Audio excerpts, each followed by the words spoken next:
దగ్గర డబ్బులు తీసుకుని చెప్పావా ఎవరు దగ్గర వాళ్ళకి కొంచెం ఖర్చులు చరణ్ దగ్గర మీరు డబ్బులా?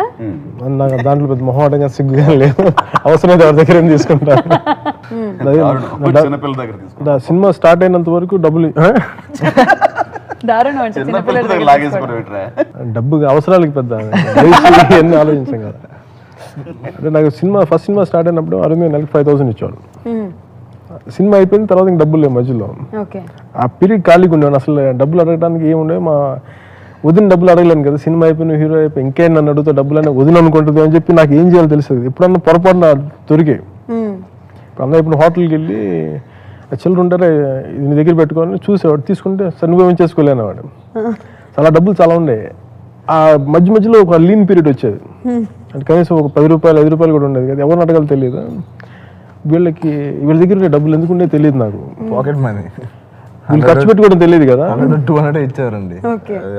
అవన్నీ నేను రిచర్న్ కొంచెం హనీ వీళ్ళిద్దరి దగ్గర తీసేసుకున్నాను.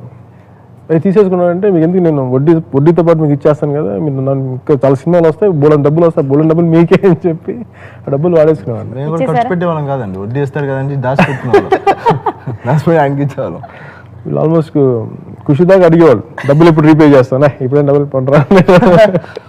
ఇప్పుడు ఇంకా అవసరం లేదు కదా, ఇంక హీరో అయిపోయాడు, ఇంకా అవసరం లేదు.